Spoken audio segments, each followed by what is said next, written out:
саламатсыздар, қадірменді көрермендер. Сұхбат бағдарламасының келесі қонағы референдумды қолдау бойынша қоғамдық штаб жетекшісі Бекмұрат Жүсіпов. Құрметті Бекмұрат Қыдырбайұлы, қош келдіңіз. Алғашқы сұрақтан бастасақ, 5 маусым күні жалпы халықтық референдум болады. Референдум не үшін керек? Азаматтар неге қатысуы тиіс? Жалпы мамандар мұндай конституциялық реформа барлық мемлекеттік модельді кешенді түрде өзгертуге бағытталып отыр дейді. Қайырлы күн, құрметті көрермендер, желі қонақтары. Біріншіден референдум, жалпы республикалық референдум ұғымына келетін болсақ, біздің Қазақстанда республикалық референдум туралы конституциялық заң бар. Осы заң, осы республикалық референдумның өткізу тәртібін, оның қалай дауыс беру керек екен, және оның қорытындысын қалай шығару керек екен реттейді. Осы заң арқылы реттеледі. Бұл заң бойынша Қазақстан Республикасының конституциясына, конституциялық заңдарға, сонымен қатар мемлекеттің өміріндегі ерекше мәселелерге шешімді қабылдау үшін осындай референдум өткізіледі. Егер біз тарихқа шолу жасайтын болсақ, соңғы Қазақстанда референдум 95 жылы конституцияға өзгеріс енгізу жөнінде өткен болатын.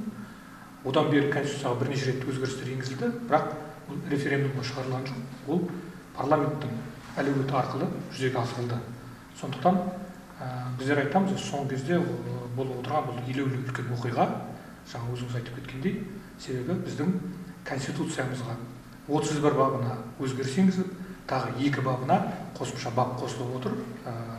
Осы сұрақтарды қазір біз халықтың талқысына шығарып, референдум арқылы дауыс беріп, ертең шешім қабылдайтын боламыз. Жалпы бұл референдумда қандай мәселелер қаралады? Негізі мен 5 топқа бөліп өткім келеді. Бұл енді негізінен супер президенттік модельден президенттік республикалық модельге өтуіміз керек. Және бірқатар билікті қайта бөлу, парламенттің рөлі мен мәртебесін өзгерту, елді басқарудағы халықтың қатысуын кеңейту және адам құқықтарын қорғауды кеңейтуге байланысты мәселелер. Негізгі ертеңгі референдумдағы өзгеретін баптарды жиынтықтай келген кезде. Конституцияға нақты қандай түзетулер енгізіледі? Жалпы халық үшін бұл толықтырулар не береді?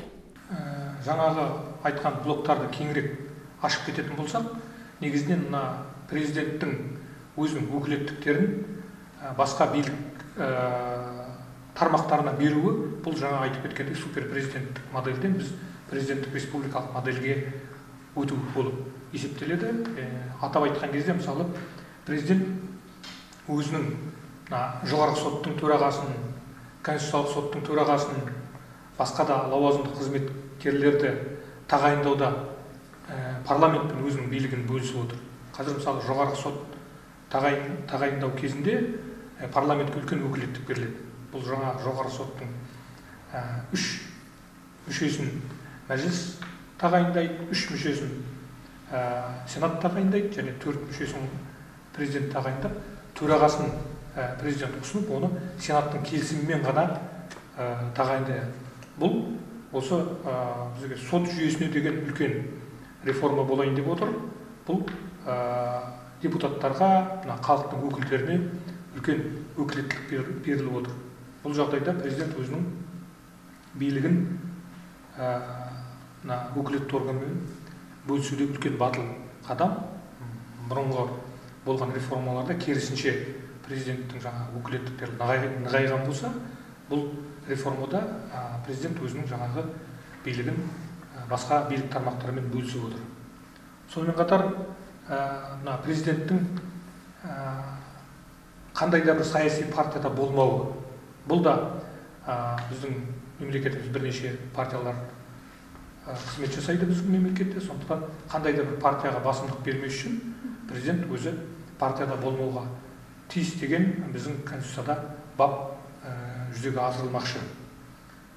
Сонымен қатар президенттің жақын туыстары бұл жаңағы қандай да бір мемлекеттік қызметте жоғары лауазымды иеленбеуі тиіс, және квази мемлекеттік секторда да ондай басшылық қызметте болмау керек. Әрине, бұл да үлкен қадам, себебі болашақ болатын президенттердің өзінің жақын туыстарына деген қандай да артықшылықтың берілмес үшін жасалып отырған қадам. Сонымен қатар тұңғыш президенттің жаңағы шексіз қандай да бір лауазымды иеленуіне тыйым салынады, себебі біздің конституцияда қандай да бір тұлғаға ерекшелік немесе артықшылық берілмеу керек. Конституцияның алдында барлық біздің Қазақстанның тұрғындары тең, ол тұңғыш президент болса да, ол басқа да лауазымды өкіл болса да, бұл Конституцияның алдында барлық халықтың теңдігін жүзеге асыруға мүмкіндік береді. Президенттің облыс әкімдерін тағайындаудағы өкілетінің азаюы, бұл жаңағы облыс әкіміне бірнеше екіден көп кандидатураны ұсынып, оны жаңағы сол облыстағы барлық мәслихаттар баламалы сайлау арқылы тағайындалады. Бұл да өзінің жаңағы өкілетін жергілікті билікпен, жергілікті өкілетті билікпен бөлісу деп есептейміз. Бұнда да жанамалы түрде болса да, өзінің жергілікті жердегі биліктің басшысын сайлаудағы халықтың араласуы болып есептеледі. Сонымен қатар бұрын президент сенатқа 15 өкілді өзінің тікелей жарлығымен тағайындай алатын, қазір ол тек қана 10 жаңа мүшеге шектеліп отыр. Оның өзінде де 5-еуі бізде Қазақстан Халық Ассамблеясының ұсынуы арқылы ғана жүзеге асырылады. Сонда бұл өзінің жаңағы тікелей тағайындайтын парламент мүшелерінің бірнеше есеге азаюына келіп отыр. Бұл әрине президенттік ықпалының осы сенаттағы үлкен шектелуіне әсер етеді. Бұл да жаңағы президенттің өзінің билігін шектеудің көрінісі. Бұрын мысалы президент кез келген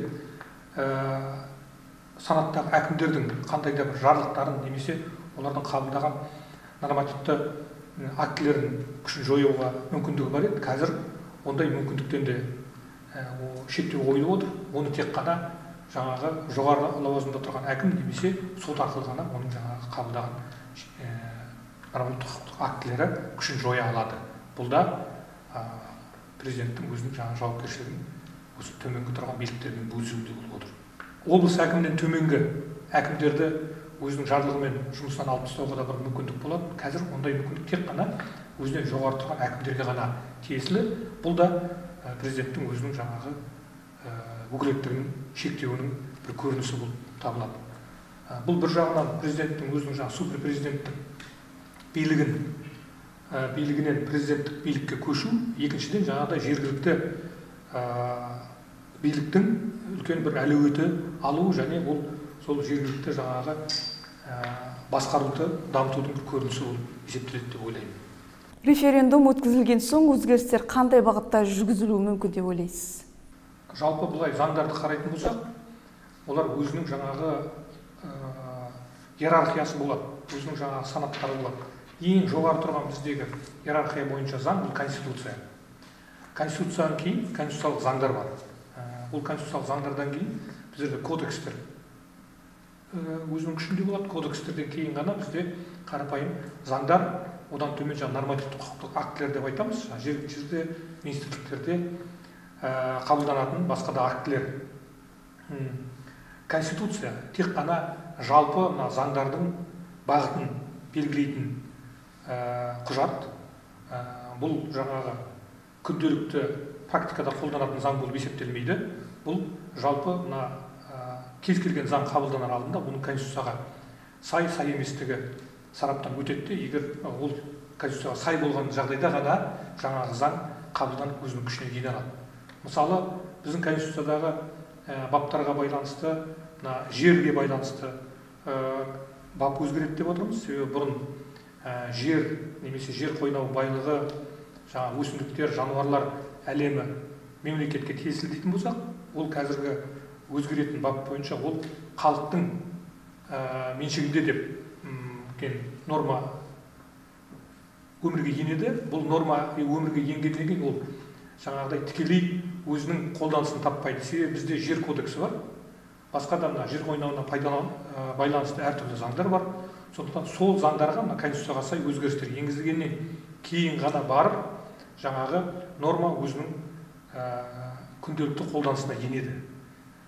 Одан төмен тарайтын әртүрлі нормативті құқықтық актілер бар. Солар өмірге енгеннен кейін барып жаңағы конституцияға өзгерістерді біз сезіне аламыз. Енді 5 маусым күні біз дауыс бергеннен кейін 6 маусым күні сол заңдар тікелей жаңағы өмірге еніп кетеді деп айта алмаймыз. Әр заңның өзінің жаңағы былай өмірге ену, қолданысқа ену өзінің мерзімдері бар. Кейбір заңдар жаңағы бүкіл халықтық талқылауға тиісті, себебі күнделікті халықтың жаңағыдай өміріне, күнделікті халықтың жаңағы іс-әрекетіне әсер ететін заңдар бұл осы конституция бойынша бүкіл халықтық талқылауға жатуға тиісті. Осындай нормалар жаңағы өзінің тиісті процедураларды өткеннен кейін барып қана біз ол заңдардың жаңағы жұмыс жасағанын нақты өмірде көре аламыз. Кейбір заңдар сол 6 маусымнан бастап өзінің қолданысына еніп кетуі мүмкін, ал кейбір заңдар жаңағыдай процедуралар арқылы барып қана өмірге енеді. Сондықтан енді бүгін референдум жасадық, ертең соның жаңағы жемісін көре қоямыз деп айта алмаймын. Бірақ бұл негізгі біздің мына жаңа Қазақстанға бірінші ең жасап жатқан бірінші қадамымыз. Былайша айтқанда біздің тұғырымыз, алғы шартымыз. Осы тұғырды пайдалана отырып біздер келесі әрекетке көшуіміз керек. Бұл жаңағыдай мен айтқан әртүрлі күнделікті өмірдегі қолданыстағы заңдарға өзгерістер енгізуіміз қажет. Және сол енгізуде бүкіл халық, тұрғындар өзінің жаңағы белсенділігін көрсетіп, өзіне ертең қандай да бір шешім қабылданған кезде сол осы тұрғындарға тиімді болуына атсалысу керек деп ойлаймын. Жалпы референдумды ұйымдастыру жұмыстары қалай жүріп жатыр? Негізі енді референдумды ұйымдастыратын бұл орталық сайлау комиссиясы, ол қазір орталық референдум өткізу комиссиясы болып жұмыс жасап жатыр. Соған байланысты жергілікті жерде өңірлік референдум өткізу комиссиялары бар. Оның толық мүшелері сайланып, қазір барлығы қызмет жасап жатыр. Және учаскелік осындай референдум өткізу комиссиялары бар. Негізі референдум өткізуіне жауапты осы комиссиялар. Бұл комиссиялар барлық тұрғындардың тізімдерін нақтылап, сол сайлауға келетін сайлаушылардың келуін қамтамасыз етуге тиісті. Себебі тұрғылықты жеріне шақыру билетін жіберу керек. Сол жаңағы әр тұрғын қай жерге барып дауыс беру керек, соны тұрғынға хабарлап жеткізуге тиісті. Ол енді әртүрлі құралдарды пайдаланып, жаңағы мына ұялы телефондарға SMS хабарлама жіберу арқылы, немесе шақыру билеттер жіберу арқылы, немесе осы әлеуметтік желіні, немесе басқа да халықты құлақтандыру құралдарын пайдалану арқылы жеткізіліп жатыр. Қазіргі таңда облыс әкімдігінің шығарған сілтемесі бар. Сол сілтемеде өзіңіздің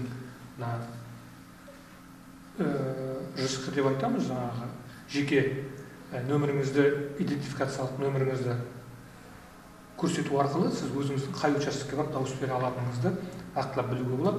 Егер де кімде-кім ол өзінің жаңағы дауыс беретін жерін анықтай алмаса, жаңағы сайлау комиссиясына хабарласып, сол комиссия арқылы өзінің қай жерге барып сайлауға дауыс беретінін анықтай алады. Бұл сайлау комиссияларының қызметіне байланысты.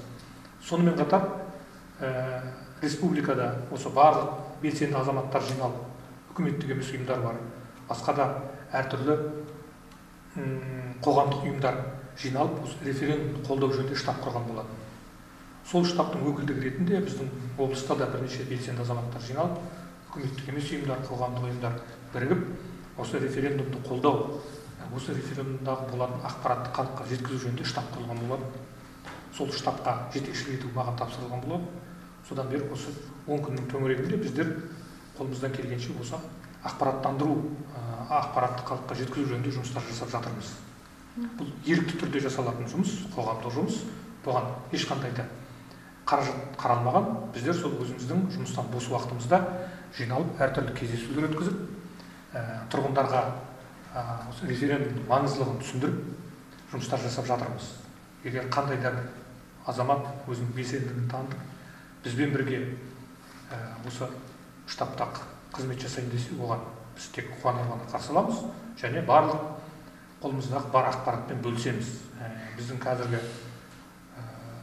орналасқан мекен-жайымыз ол Қазақстан Халық Ассамблеясы орналасқан ғимарат. Сол ғимаратта біз орналасып, қазір әртүрлі кездесулер өткізіп, мекемелерге барып, өзіміздің референдумды қолдау жөніндегі ақпаратымызды таратып жатырмыз. Сонымен қатар біздің мүшелер барлық өздерінің жаңағы әлеуметтік желіде қолдарына түскен ақпараттармен бөлісіп, референдумның маңыздылығын тұрғындарға түсіндіріп жатыр. Енді біздер өзіміздің болашағымызды өзіміз жасамасақ, оны басқа жақтан келіп ешкім жасамайды. Сондықтан мен тағы да осы тұрғындарды референдумға келіп қатысып, өзінің болашаққа деген таңдауын жасаған жөн көремін. Және егер оны біз жасамасақ, ертең қандай да осы біздің заңдарымызда келеңсіз жағдай осы референдумға салғырт қарағанымыздан туындауы мүмкін. Енді референдумдағы қандай да бір жаңағы бапқа өзгеріс енгізу керек болса, ол жөнінде мәлімет керек болса, біздің штабта толық мәлімет бар. Содан келіп өздеріне керекті мәліметті алуға болатынын тағы айтып кеткім келеді. Референдум бойынша тағы да алып қосарыңыз бар ма? Бұл референдумда негізі айтып кететін мәселе, бұл тұрғындарға өзінің құқығын қорғауда үлкен қадам жасалып отыр. Бұған дейін біздерде конституциялық сот деген болған жоқ. Ондай орган қазір конституциялық кеңес органы болды. Осы ұйым конституциялық сот болып қайтадан құрылғалы жатыр. Бұл бізге не береді? Бұл қандай да тұрғынның конституциялық құқығы бұзылды деп есептелетін болса, ол осы сотқа өзі шағымданып, өзінің конституциялық құқығын қорғай алады. Және де қандай да бір билік органы, басқару органы немесе қандай да бір құжат немесе қабылданған заң ол тұрғынның конституциялық құқығын шектейді деген түсінік болатын болса, бұл өзінің жаңағы конституциялық сотқа жүгіну арқылы осы өзінің конституциялық құқығын заң алдында да, басқа да билік өкілдері алдында да қорғай алады. Сонымен қатар адам құқығын қорғау өкілі деген ұғым енгізіліп отыр. Бұл өкілде үлкен иммунитет болады заңның алдында. Бұл өкіл өзінің қызметін жүргізу барысында ешқандай да заңмен шектеу қойылмайды. Бұның үстінен қандай да қылмыстық іс немесе қандай да құқық қорғау органы оған қарсы іс-қимыл жүргізе алмайды. Егер ол бір қандай да қылмыс жасау үстінде жаңағы әшкереленіп қалмаса, оның өзінің жаңағы адам құқығын қорғау процестерін жүргізуде ешқандай да ол жауапқа тартыла алмайды. Сондықтан бұл да бір тұрғындардың конституциялық құқығын қорғаудағы үлкен қадам деп есептеймін. Сонымен қатар жер және жер қойнауындағы байлығы, сонымен қатар жан-жануар өсімдік әлемі халықтың меншігінде болады деген де үлкен қадам.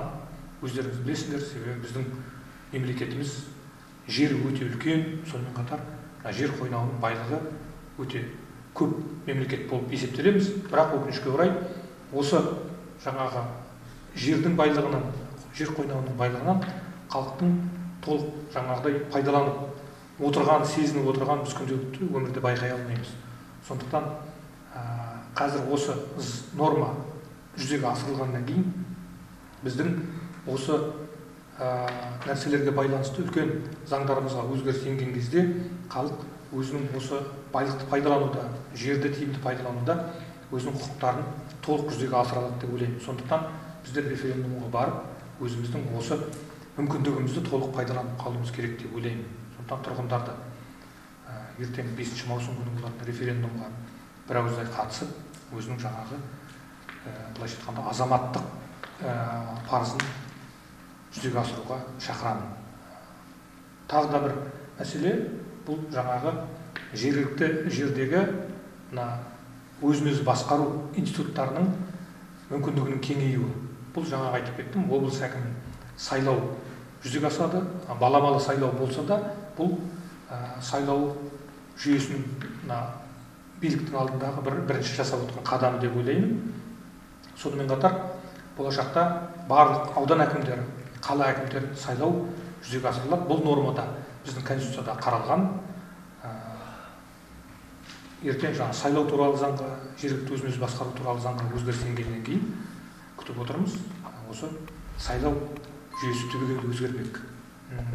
Бұл конституцияға байланысты облыстық мәслихаттың 50% тікелей сайлау арқылы жүзеге асырады. Бүгінгі таңда партиялардың таңдауында болатын болса, бұл тұрғындардың таңдауында болады. Және барлық қала, аудан мәслихат депутаттары бұл тікелей халықтың сайлауын жүзеге асырылады.